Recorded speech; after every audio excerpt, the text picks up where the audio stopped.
guys, Joe here with Fence Pro Solutions, and so today's video is going to be a little bit different. Basically, the first few videos when you're doing a YouTube channel, they pretty much suck. You don't know what you're supposed to be doing. Everything feels completely unnatural, and you're basically just trying to find your way. So today's video is just to kind of give you some information about myself and the kind of journey that I've taken, while I've been on this whole fence journey. And, hopefully it, inspires you or, whatever. So I started fencing. I did my first fence in 2014, 2013. I had a pole that was being installed and we needed an aluminum fence. Called a local fence company. What they were charging was just crazy, compared to what I could actually buy the materials for at Lowe's. So I ended up doing it myself and probably saved, $1,500. And back then, YouTube was around, but not like it is now. So I don't even think I searched YouTube. I pretty much just used the directions that came on the fence. And then I probably tried to watch a video too. At this point, I don't remember, but I don't think I had much help back then with that. And I, built my fence. And normally whenever I do anything, especially years ago, like if I did something and I knew I could make money from it, I would start that business or the side hustle or whatever. And for whatever reason, I just didn't. And then fast forward a few years, and this is in June of 2015, I was working for my uncle at he owns a lot of McDonald's. At one point I was a general manager, and then towards the end, because I was losing my mind, I became they called it the facility maintenance manager, which basically meant that I fixed stuff all the time. What would happen is, a toaster would break or something would break in the store, and then, it was my job to figure out how to fix it. Pretty much the same thing. YouTube, that wasn't always a lot of help, but, you basically get the manuals from the company, so you could go through that, and then you could also call the, help support and go through that, and from there I would do a decent job fixing stuff. It wasn't perfect, but it was still a hell of a lot cheaper than them paying the regular companies to come out. So anyway, we had and I live in New Jersey, and we had this freak tornado that ended up coming through and just destroyed a lot of stuff. Up until the McDonald's, there was tons of destruction, but for whatever reason, they didn't really have any damage except for one single vinyl post and a panel that had to get replaced. So I called the local fence company that installed the fence, and they told me it was going to be a minimum of $400 in labor, and it was going to be about 6 weeks till they could come out. So immediately, the light bulb or the dollar signs are coming up on my head. I'm like, well, shit, I'll just do this myself. And so I talked to my supervisor. He allowed me to do it. I ordered the materials from, that fence company, and then I had to buy like a mini, it's not a jackhammer, but like those breakers, and bought one of them. And all said and done, and watching a YouTube video, I probably took about 2 hours to replace this one post between, watching the video and actually doing it. And after buying this stuff, I probably made like $200. And immediately, as soon as I was done that, I posted on Craigslist and started offering, to do repairs and that kind of thing.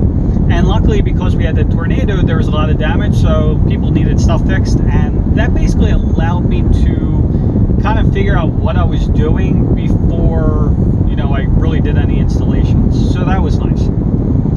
So that was 2015. So I finished the year, just keep doing the same thing. I had a decent amount of people. 2016, more of the same stuff. I had actually registered the business at that point, and probably halfway through the year is when I started trying to advertise on with the Clipper, which was a big mistake because the Clipper is it was crazy expensive. Or I'm sorry, not the Clipper, I'm sorry, the Money Mailer. So the Money Mailer wasn't as expensive. Clipper was like $2,500, and I couldn't afford that, a month. So I did the money mailer, which was significantly cheaper, but there was a lot less, houses that it went out to. It cost me a few hundred, but I would get like a job or two from it, so it paid for itself. Plus, I would get word of mouth and referrals and that kind of stuff, so it worked out. So that was 2016. At that point, I did start working with my cousin. And then 2017, or actually really at the end of 2016, is when things started to change. I got in contact with another installer through my cousin, and they were able to do, a lot more things. Like they could do chain link and stuff like that, which I had no idea how to do. And kept on growing the business that way. I was still working, full time at my, day job along with doing this, but it wasn't too bad because we really weren't that busy at that point. 2017 is when we really started picking up,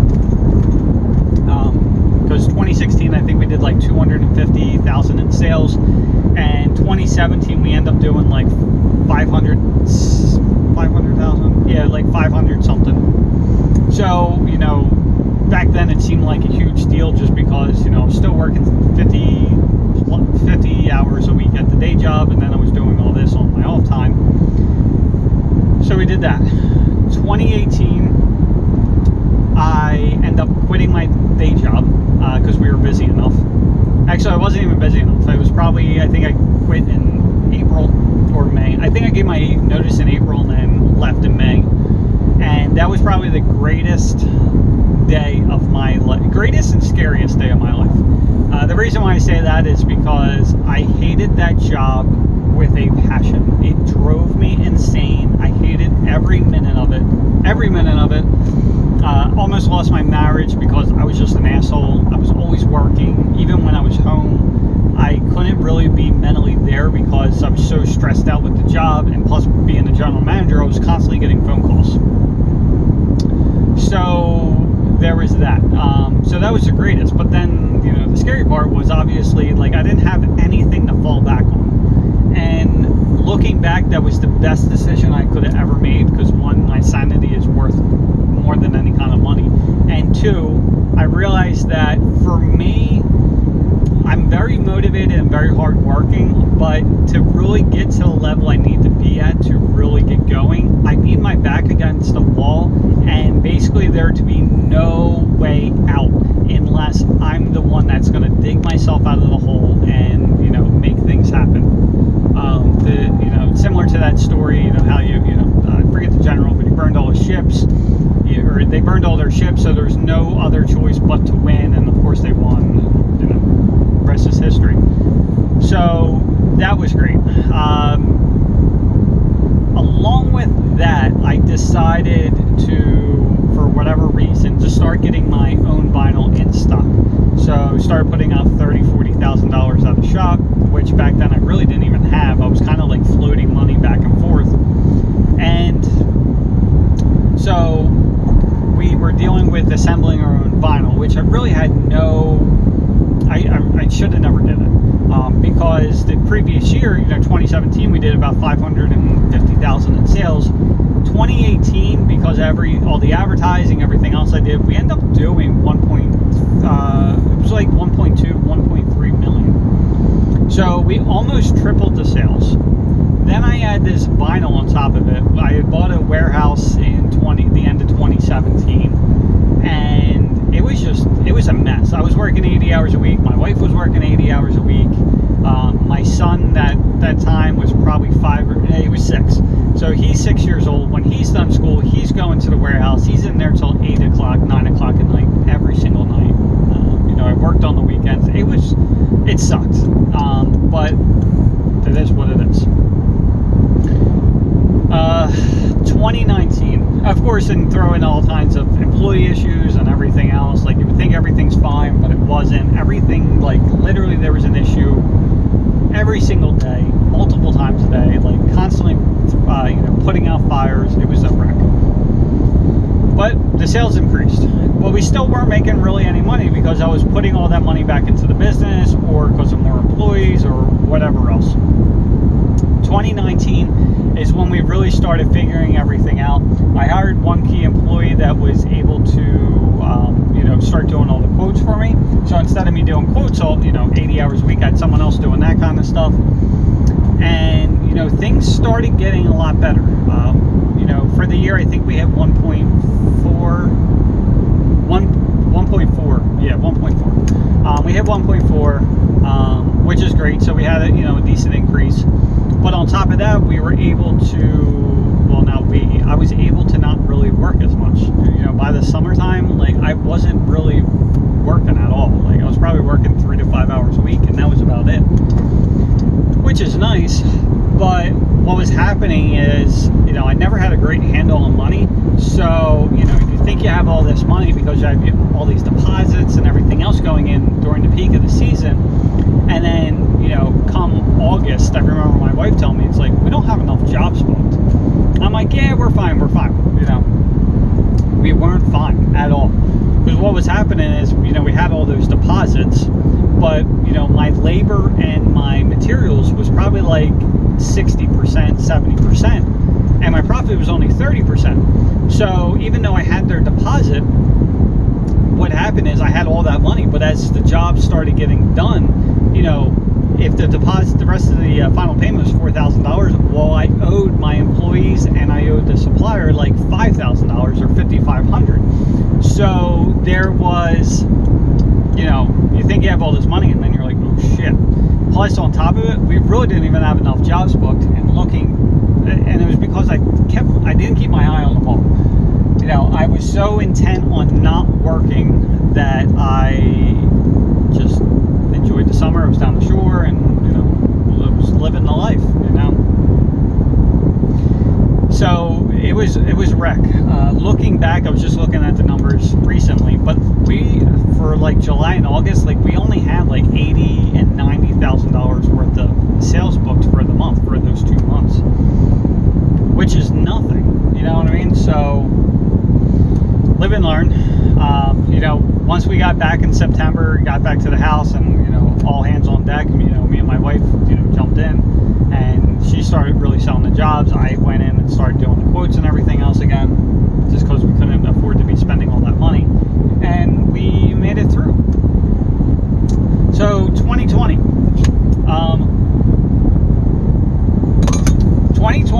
has brought on so many different challenges, which I'm sure a lot of you guys know, that it is insane. Along with that, I brought in a salesperson to replace my wife, because my wife was the main salesperson, and and I was still only working 3 to 5 hours a week at this point because I had someone else doing the other stuff. But I had to get my wife off the schedule because she was pregnant, and the baby was due at the end of April, which for New Jersey, that's literally the worst time you could possibly have a kid, because April not so much, but May and June are the 2 busiest months by far. So having a kid then was just dumb, but it is what it is. So we had a new salesperson. We were training them for a few weeks. They're actually a family friend, and with the coronavirus hitting, we had to send everyone home. So you have a person that took over the production side, so scheduling the quotes and everything, or scheduling the quotes, scheduling the jobs, all that kind of shit. And she's fairly new into her job because my wife handled that stuff. And then you have this new salesperson. They both had to go home. So we're trying to do everything remotely. Plus my wife's still not feeling great from being pregnant.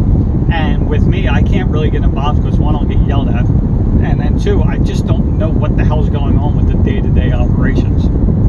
So I wasn't much help. So we had that. I'm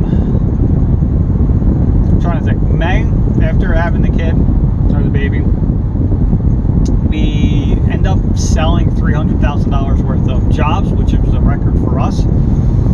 And then we didn't have enough crew, so we went from being booked out 6 weeks, 4 or 6 weeks, to being booked out 12 weeks, and then people not wanting to wait.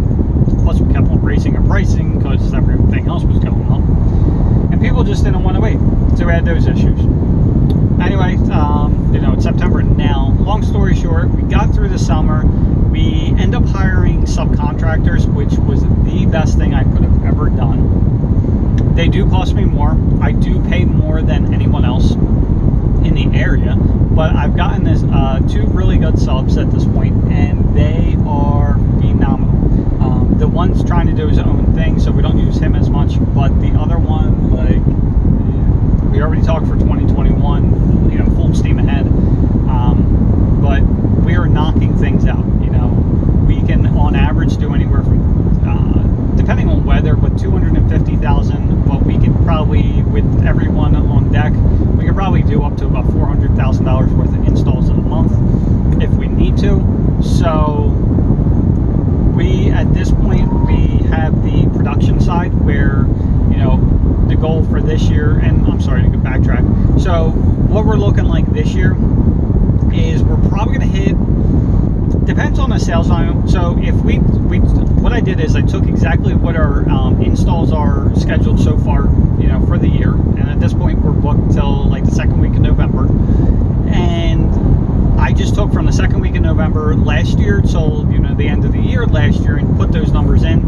That puts us at about 1.8. But the way we've been selling lately, because we put a huge emphasis on this, that was the main problem. Like, we had like 50 to 80 phone calls a day, you know, and we were busy, but we should have been busier. We started looking at that, and then we started really attacking the sales portion. Long story short, we've been averaging about 250 grand in sales a month.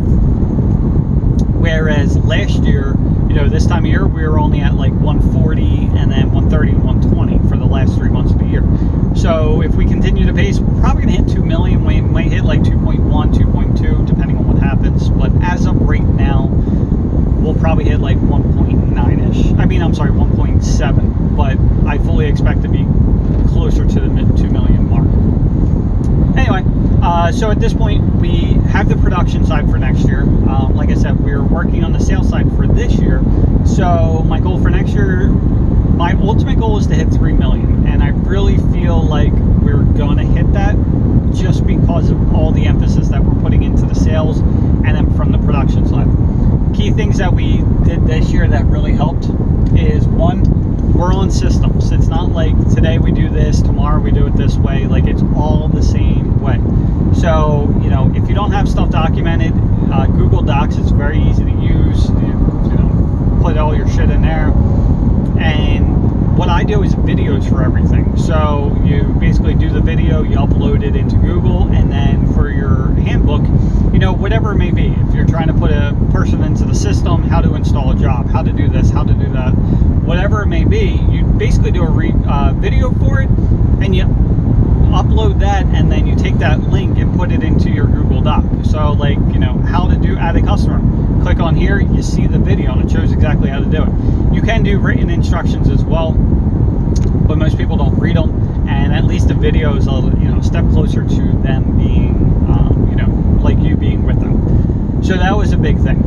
The other thing, obviously, like I said, was the subcontractors. The other thing that we're just starting to do now, and I can see a huge benefit for it, both on the sales side and also for the production side of things, is switching over to Job Nimbus from Jobber. So if you're not familiar with these, Jobber is an awesome program when it comes to scheduling, but as far as the CRM side of things, it's not great at all. It's almost non-existent, really. And really, it's harder to track different things with Jobber, okay? Job Nimbus. So if you're not familiar with what a CRM is, real quick, it's the acronym is for Customer Relationship Manager, and basically what it allows you to do is know where everyone is in the process, and where a lot of the value comes from that is your sales process, because you have a million people contacting you, or, you know, in our case we have a shit ton of people contacting us, but most of them were falling off. We were never following up with anyone, which anyone that has a high volume of sales, you know that you have to follow up with people. So we did that. The other thing that Job Nimbus does that's really great is that it allows you to track most things. So, you know, for us, we do a lot of things different. And going back, I guess, is one of the main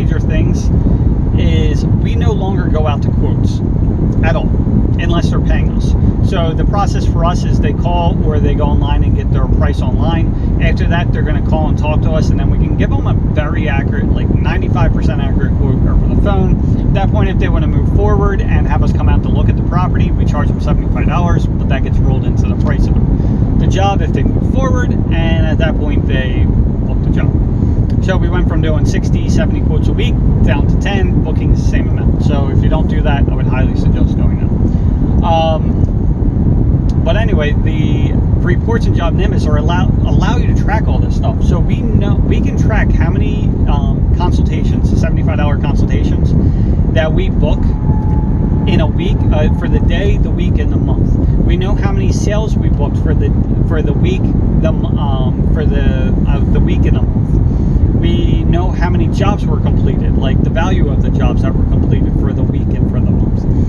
And because those are your key, for us, those are our key figures that we need to look at. You know, some people call them KPIs, you know, metrics, whatever you want to call them, but there are certain numbers that you need to know in order to predict your business. And for us, we know if we book 10 consultations, we're getting about 7 to 8 jobs out of that.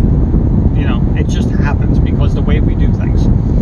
So that's a key goal for the employee. And magically, because we have a goal of 10, we hit the goal almost every week. We know that we have to hit an X amount of profit per week in order to stay profitable. So because we know those numbers, for the last 3 weeks, I've been out on the road today, so I don't really know what the week ended up at. But this week so far, if we didn't book any other jobs since it was out of the office, we're up $6,000 for the week. Last week we were up $10,000. The week before that we were up $9,500. So in a matter of 3 weeks, because we started focusing on this stuff, it's made huge results. Huge. It gets crazy what we're doing. We had it's basically a $21,000 a week in profit. Like, it's crazy. Obviously, and when I say profit, that's more of the gross profit, where you have the total price minus the materials minus labor. That's what I consider profit, because I know what the rest of my bills are, so whatever. Anyway, so that's what our 2020 looks like, and what are our goals for 2021. And I went into this, I have no idea anything about business whatsoever. If I knew more about business, I'd probably be a hell of a lot further ahead. At this point, if I had to go back and do it again, I bet you I could get to this level in about 2 years from scratch, just because I know what works, what doesn't work, what steps. Like, when you have a map and a plan to go by, like, things are so much easier. It's like kind of like building something from IKEA without any directions. Like, you're going to be there for weeks, but if you have the directions, it might only take you a few hours. So anyway, I hope you enjoyed this video. Hopefully I came off more human than I normally do, because like I said, this is just it's just weird. Like, it's so weird talking to a phone, which we do all day anyway. But so yeah, hope you guys enjoy your week, and if you have any questions, please let me know.